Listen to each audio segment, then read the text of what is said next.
Hey guys, welcome to our channel. இந்த வீடியோவில் நம்ம ஆகஸ்ட் மாதம் டேரோ ரீடிங் தான் பார்க்க போகிறோம். இந்த ஆகஸ்ட் மந்த் உங்களுக்கு எப்படி இருக்க போகுது, எந்த மாதிரியான சேஞ்சஸ் வரப்போகுது, நீங்கள் உங்களை எப்படி மாற்றிக்கணும், எந்த வழியில் நீங்கள் போகணும், அதை பற்றி எல்லாமே டீட்டெயில்டாக இந்த ரீடிங்கில் நம்ம பார்க்கலாம். இது ஜென்ரல் ரீடிங் மட்டும்தான். உங்களுக்கு எது ரெசனேட் ஆகுதோ அதை மட்டும் எடுத்துக்கோங்க. பர்சனல் டேரோ கார்டு ரீடிங் உங்களுக்கு தேவைப்பட்டுச்சுன்னா நீங்கள் என்ன இன்ஸ்டா அல்லது மெயிலில் வந்து டீட்டெயில்ஸ் கேட்டுக்கோங்க. இப்போ நம்ம ரீடிங்கில் போகலாம். இங்கே 2 பைல் இருக்குது. ஒன்று வந்து பேட்ஸுடைய ஃபெதர் வச்சுருக்கு, இன்னொன்று பீகாக் ஃபெதர் வச்சிருக்கேன். இந்த ரெண்டுலையும் உங்களுக்கு எந்த ஃபெதர் ரொம்ப அட்ராக்டிவா தோணுதோ, எதை சூஸ் பண்ணணும்னு உங்களுடைய உள்ளுணர்வு சொல்லுதோ அந்த பைல் வந்து நீங்க சூஸ் பண்ணிக்கோங்க. உங்களால சூஸ் பண்ண முடியலன்னா நீங்க கண்ணை மூடிட்டு மெடிடேஷன் பண்ணிட்டு அதுக்கப்புறமா ஒரு பைல் வந்து சூஸ் பண்ணிக்கோங்க. இப்போ ஃபர்ஸ்ட் பைல் சூஸ் பண்ணவங்களுடைய ரீடிங்ல போகலாம். பேட்ஸுடைய ஃபெதர் யார் சூஸ் பண்ணாங்களோ அவங்களுடைய ரீடிங் இது. இந்த ஆகஸ்ட் மந்த் உங்களுக்கு எப்படி இருக்க போகுதுன்னா, நீங்கள் என்ன ஒரு விஷயத்துக்காக ரொம்ப ஹார்ட் ஒர்க் பண்ணிட்டு இருக்கீங்களோ அந்த விஷயம் வந்து உங்களுக்கு சக்ஸஸ்ஃபுல்லாக நடக்கும். நீங்கள் சொந்தமாக தொழில் பண்ணிக்கிட்டு இருக்கீங்க, நீங்கள் எதிர்பார்க்குற மாதிரி அதில் லாபம் கிடைக்க மாட்டேங்குது அப்படின்னா நீங்கள் ஹார்ட் ஒர்க் பண்ணிக்கிட்டே இருக்கணும். ஹார்ட் ஒர்க் பண்ணிக்கிட்டே இருந்தீங்க அப்படின்னா கண்டிப்பாக அதில் உங்களுக்கு ப்ராஃபிட் கிடைக்கும், சக்ஸஸாக பார்ப்பீங்க. இன்னும் சிலருக்கு வந்து நான் என்ன தொழில் பண்ணுறதுன்னு எனக்கு தெரியலை, ஆனால் எனக்கு சொந்தமாக தொழில் பண்ணணுன்னு இருக்கு, ஓனாக ஒரு பிஸ்னஸ் நான் பண்ணணுன்னு இருக்கேன் அப்படின்னு நீங்கள் நினைக்கிறீங்கன்னா உங்களுக்கு எதில் இன்ட்ரெஸ்ட் இருக்கோ, நீங்கள் எதை ஹாபியாக பண்ணுறீங்களோ அதை நீங்கள் ஒர்க்காக ஸ்டார்ட் பண்ணுங்கள். இப்போ சிலருக்கு நல்லா ட்ராயிங் பண்ணுறது பிடிக்கும், சிலருக்கு வந்து ட்ரெஸ் வந்து நல்லா ஸ்டிச் பண்ணுவாங்க, மற்றவங்களுக்கு நல்ல பாடம் எடுக்க சொல்லி கொடுக்க பிடிக்கும் சிலவங்களுக்கு. இந்த மாதிரி உங்களுக்கு என்ன ஹாபி இருக்கோ அந்த ஹாபியில் நீங்கள் இன்ட்ரெஸ்ட் எடுங்க. இன்ட்ரெஸ்ட் எடுத்து அதை நீங்கள் சுயமாக தொழிலாக பண்ணுங்க. அதில் உங்களுக்கு நல்ல லாபம் கிடைக்கும். இந்த ஆகஸ்ட் மந்த் நல்ல ஒரு செலிப்ரேஷனும் உங்களுக்கு இருக்குது. உங்களுடைய பர்த்டேவாக இருக்கலாம், உங்களுக்கு பிடிச்ச நபருடைய பர்த்டேவாக இருக்கலாம், இல்லை வீட்டில் ஏதாச்சும் ஒரு ஃபங்க்ஷனாக இருக்கலாம், மேரேஜ் ஃபங்க்ஷனாக இருக்கலாம். இந்த மாதிரி ஒரு செலிப்ரேஷன் உங்கள் லைஃப்பில் நடக்க போகுது ஆகஸ்ட் மந்தில். அந்த செலிப்ரேஷனில் நீங்கள் ரொம்ப வந்து மகிழ்ச்சியாக இருக்க போகிறீங்க. இன்னொரு விஷயம் நீங்கள் நல்லா தெரிஞ்சுக்கணும், எப்போவுமே வந்து உங்களை பற்றி தான் அதிகமாக நீங்கள் யோசிச்சுக்கிட்டே இருக்கீங்க. ஆகஸ்ட் மந்தில் ரொம்ப செல்ஃபிஷான பர்சனாக நீங்கள் நடந்துப்பீங்க. அதாவது நீங்கள் எடுக்கிறது தான் முடிவுகள் அப்படின்னு. இது ரிலேஷன்ஷிப்பில் நடக்கும். உங்களுக்கு பிடிச்ச நபர்கிட்ட நீங்கள் ரொம்பவும் ஸ்ட்ரிக்டாக இருப்பீங்க. அவங்க என்ன பண்ணாலும் அதை அக்செப்ட் பண்ணிக்க மாட்டீங்க. நீங்கள் சொல்கிறத அவங்க கேட்டு பண்ணணும், இந்த மாதிரி தான் நீங்கள் இருப்பீங்க. இந்த மாதிரி பண்ணாதீங்க. ஏன்னா ஆப்போசிட்டில் இருக்க அந்த பர்சனை பற்றி நீங்கள் கொஞ்சம் யோசிங்க. எல்லாமே உங்களுக்கு வேணும் அப்படின்னு நீங்கள் எடுத்து வச்சுட்டு இருந்தீங்க அப்படின்னா உங்ககிட்ட யாருமே இருக்க மாட்டாங்க, விலகி போயிடுவாங்க.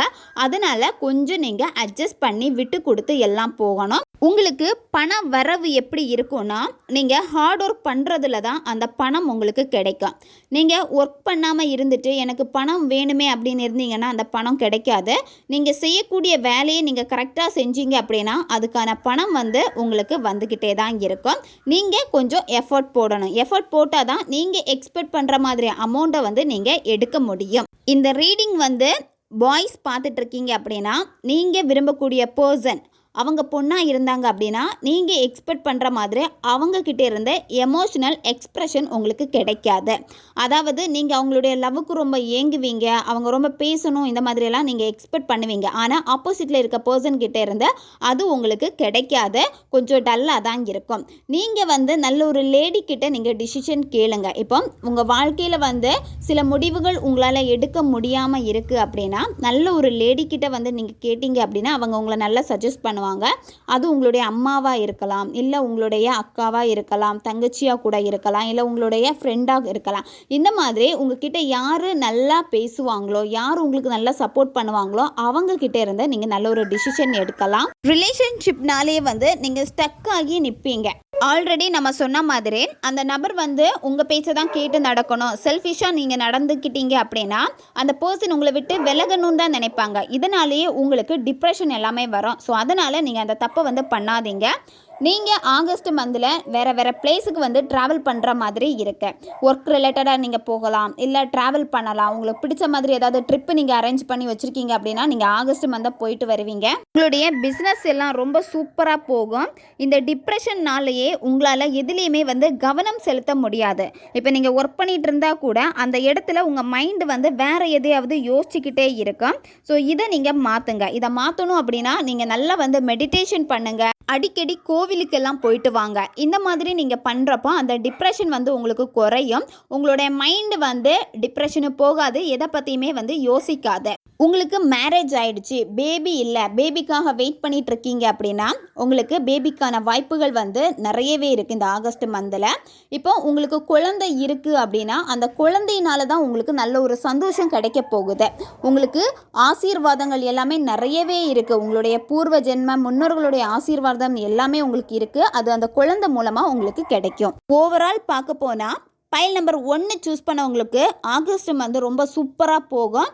தேவையில்லாமல் நீங்கள் எதை பற்றியும் யோசித்து டிப்ரெஷன் ஆகாதீங்க. டிப்ரெஷனை குறைச்சிக்கிட்டீங்க, உங்களை நீங்கள் சந்தோஷப்படுத்தினீங்க அப்படின்னா உங்களுக்கு ரொம்ப நல்லா போகும்.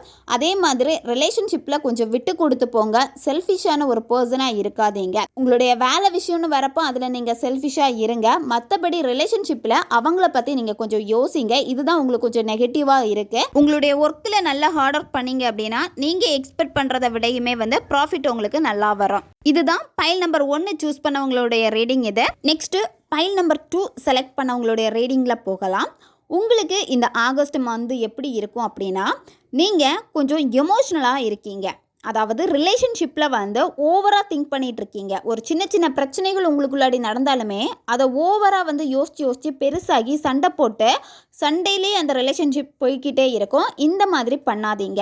நீங்கள் என்ன தான் உங்கள் சைடு வந்து ரொம்ப ஆர்கியூ பண்ணாலுமே அது எதுவுமே உங்களுக்கு ஃபேவராக நடக்காது. அதனால் நீங்கள் தேவையில்லாமல் எமோஷ்னலாக திங்க் பண்ணாதீங்க. எமோஷ்னலாக திங்க் பண்ணீங்க அப்படின்னா நீங்கள் தான் காயப்பட போகிறீங்க. அதனால் நீங்கள் கொஞ்சம் பேலன்ஸ்டாக இருங்க. வேலை விஷயம்னு வரப்போ அங்கே எமோஷ்னலாக திங்க் பண்ணாதீங்க. இப்போ நீங்கள் ஒர்க்கு போயிட்டுருக்கீங்க, இல்லை சொந்தமாக பிஸ்னஸ் பண்ணுறீங்க அப்படின்னா ப்ராக்டிக்கலாக யோசிங்க. எமோஷனலுக்கு அங்கே இடம் கொடுக்காதீங்க. எமோஷ்னலாக திங்க் பண்ணிங்க அப்படின்னா உங்களுடைய வேலை எதுவுமே நல்லா போகாது. அதே மாதிரி வேறு ஒருத்தவங்களுடைய வேலையை நீங்கள் எடுத்து செய்கிற மாதிரி இருக்கும். யாராவது வந்து உங்ககிட்ட அந்த ஒர்க்கை வந்து சப்மிட் பண்ணலாம், இல்லை நீங்களே போய் வாண்டடாக கேட்டு வாங்கிக்கலாம். ஏன்னா உங்களுக்கு வந்து அதில் பேரு புகழ் கிடைக்கணும் அப்படின்னு சொல்லிட்டு அந்த வேலையை நீங்களே இழுத்து போட்டு பண்ணுற மாதிரி இருக்குது. இந்த மாதிரி நீங்கள் இழுத்து போட்டு செய்யாதீங்க. இந்த மாதிரி செஞ்சீங்க அப்படின்னா அதனால் உங்களுக்கு ரிசல்ட்டு கிடைக்காது. நீங்கள் வந்து எஃபோர்ட் போட அது உங்களுக்கு ஸ்ட்ரெஸ் தான் அதிகமாகும். ஸோ ஏன்னா ஒர்க்கில் வந்து உங்களுக்கு காம்படிஷன் இருக்குது அப்படின்னா நீங்கள் இழுத்து போட்டு வேலை செய்கிற மாதிரி இருக்குது. மற்றவங்க உங்களை பாராட்டணும், என்னுடைய பாஸ் வந்து என்னை ரொம்ப பாராட்டணும், எனக்கு இன்க்ரிமெண்ட் கிடைக்கணும் அப்படின்னு சொல்லிட்டு ஏதாவது நீங்கள் இந்த டைம் இப்படி செஞ்சுக்கிட்டு இருந்தீங்க அப்படின்னா இதனால் உங்களுக்கு ரிசல்ட்டு கிடைக்காது. ஏன்னா அவங்க உங்களை பாராட்ட மாட்டாங்க.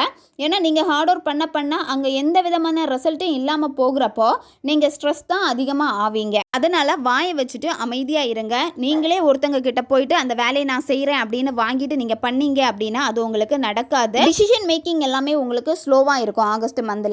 அதாவது உங்களால் டிசிஷன் எடுக்க முடியாது. இப்போ உங்களுக்கு நல்ல ஒரு அலைன்ஸ் வருதுன்னா கூட நீங்கள் அதை யோசிப்பீங்க, மேரேஜ் இப்போவே நம்ம பண்ணிக்கணுமா அப்படின்னு சொல்லிட்டு தள்ளி போடுற மாதிரி இருக்குது. இந்த மாதிரி பண்ணாதீங்க. ஏன்னா உங்களுக்கு ஆகஸ்ட் மந்தில் நல்ல வரன் வரதுக்கான வாய்ப்புகள் அதிகமாக இருக்குது. நீங்கள் இப்போ அலைன்ஸ் பார்த்துட்டு இருக்கீங்க அப்படின்னா, நீங்கள் சிங்கிளாக இருக்கீங்க அப்படின்னா ஆகஸ்ட் மந்த் கமிட் ஆகிறதுக்கு வாய்ப்புகள் அதிகம் இருக்குது. உங்கள் லைஃப்பில் வந்து ஒரு புதிய வாழ்க்கை வரப்போகுது. ஒன் சைடு லவ் பண்ணிட்டு இருக்கீங்க, அவங்க இன்னும் அக்செப்ட் பண்ணலைன்னா ஆகஸ்ட் மந்தில் அவங்க அக்செப்ட் பண்ணுறதுக்கான வாய்ப்புகளும் அதிகமாக இருக்குது. உங்களுடைய ஒர்க் ரிலேட்டடாக பிஸ்னஸ் ரிலேட்டடாக புதிய நபர்களை நீங்கள் வந்து சந்திப்பீங்க இந்த ஆகஸ்ட் மந்தில். அதே மாதிரி இந்த ஆகஸ்ட் மந்தில் நல்ல கவனமாக இருக்கணும். நீங்கள் இப்போ ரிலேஷன்ஷிப்பில் இருக்கீங்க அப்படின்னா உங்கள் 2 பேருக்கு இடையில் சண்டை வருதுன்னா நீங்களே பேசி தீர்த்துக்கோங்க. ஒரு தேர்ட் பர்சனை இங்கே இன்வால்வ் பண்ணாதீங்க. தேர்ட் பர்சனை இன்வால்வ் பண்ணீங்க அப்படின்னா அது உங்களுக்கு ரொம்ப நெகட்டிவாக மாறும். அதே மாதிரி உங்கள் ரிலேஷன்ஷிப்பில் என்ன நடக்குது அப்படின்னு இன்னொரு தேர்ட் பர்சன் கிட்ட போயிட்டு சொல்லிக்கிட்டே இருக்காதீங்க. அதுவே உங்களுக்கு நெகட்டிவாக வரும். அது உங்களுடைய க்ளோஸ் ஃப்ரெண்டாக இருந்தாலும் சரி, இல்லை ஒரு வெல்விஷராக இருந்தாலும் சரி, யாராக வேணாலும் இருக்கட்டும், நீங்கள் அவங்க கிட்ட போய் சொன்னீங்க அப்படின்னா அவங்கள நம்பி நீங்கள் சொல்லுவீங்க. பட் அந்த இடத்துல நீங்கள் தான் ஏமாந்து போவீங்க. நீங்கள் அந்த மாதிரி சொல்லாதீங்க. இதனாலே உங்கள் ரிலேஷன்ஷிப்பில் சண்டை வந்துட்டு நீங்கள் லவ் பண்ணுற பர்சன் உங்களை விட்டு விலகி போகிற மாதிரி இருக்கும். இதனாலேயே உங்களுடைய தாட் எப்படி இருக்கும்னா ரொம்ப டிப்ரெஷனாக இருக்கும், தூக்கம் இருக்காது உங்களுக்கு. சில நேரம் வந்து உங்களுடைய தாட்டே வந்து பார்த்தீங்கன்னா சூசைட் தாட் கூட வரதுக்கான வாய்ப்புகள் இருக்குது. அதனால் இந்த தப்பை பண்ணாதீங்க. நீங்கள் யோசித்து முடிவு பண்ணுங்கள். எந்த ஒரு சீக்ரெட்டாக இருந்தாலும் சரி தேர்ட் பர்சன் கிட்ட போயிட்டு நீங்கள் சொல்லாதீங்க. எமோஷனலுக்கு நீங்கள் இடம் கொடுக்கறத விட ப்ராக்டிக்கலாக அதிகமாக நீங்கள் யோசிங்க. சில நேரம் நீங்கள் ப்ராக்டிக்கலாக யோசித்தாலுமே அடுத்த நேரம் ரொம்ப எமோஷனல் ஆவீங்க. தேவையில்லாமல் எதை பற்றியும் குழப்பிக்கிட்டே இருக்காதீங்க. சின்ன சின்ன விஷயங்களையும் வந்து நீங்கள் அப்படியே விட்டுக்கோங்க. அதை பெருசாக உங்கள் தலைக்கு எடுத்துக்காதீங்க. இந்த மாதிரி நீங்கள் கண்டுக்காமல் இருந்தீங்க அப்படின்னா, ரொம்ப ப்ராக்டிக்கலாக நீங்கள் யோசிச்சுட்டு போனீங்க அப்படின்னா எல்லாமே உங்களுக்கு நல்லதாக அமையும். ஆகஸ்ட் மந்த்து நீங்கள் அந்த எமோஷனலுக்கு இடம் கொடுத்து சின்ன சின்ன விஷயங்களையும் வந்து யோசித்து பெருசாக்குனீங்க அப்படின்னா அதனாலே உங்களுக்கு டிப்ரெஷன் தான் அதிகமாக கிடைக்க போகுது. அந்த தப்பை நீங்கள் பண்ணாதீங்க. இப்போ நம்ம பார்த்தது ஒரு ஜென்ரல் ரீடிங் மட்டும்தான். இது பைல் நம்பர் 2 செலக்ட் பண்ணவங்களுடைய ரீடிங்கு. உங்களுக்கு பர்சனல் டேரோ கார்டு ரீடிங் தேவைப்பட்டுச்சுன்னா நீங்கள் என்ன இன்ஸ்டா அல்லது மெயிலில் காண்டாக்ட் பண்ணுங்கள். இதில் உங்களுக்கு எது ரெசனேட் ஆகுதோ அதை மட்டும் எடுத்துக்கோங்க, மற்றதை விட்டுருங்க. ஓகே காய்ஸ், நீங்கள் எந்த பைல் சூஸ் பண்ணீங்க அப்படின்னு மறக்காமல் நம்ம வீடியோவை லைக் பண்ணிவிட்டு கமெண்ட் பண்ணுங்கள். நம்ம சேனல் உங்களுக்கு பிடிச்சிருக்குன்னா மறக்காமல் சப்ஸ்கிரைப் பண்ணிக்கோங்க. வீடியோவை தேவைப்படுற உங்கள் ஃப்ரெண்ட்ஸுக்கும் மறக்காமல் ஷேர் பண்ணுங்கள். அவங்களுக்கும் இது உபயோகமாக இருக்கும். இன்னும் நிறைய வீடியோஸ் நம்ம சேனல் அப்லோட் ஆகிட்டே இருக்கும். அதனால் பக்கத்தில் இருக்க பெல் பட்டனையும் மறக்காமல் ப்ரெஸ் பண்ணி வச்சுக்கோங்க. அப்போ தான் நான் போடுற வீடியோஸ் எல்லாமே உடனுக்குடன் உங்களுக்கு நோட்டிஃபிகேஷனில் வந்துக்கிட்டே இருக்கும். அடுத்த வீடியோவில் சந்திக்கலாம். நன்றி.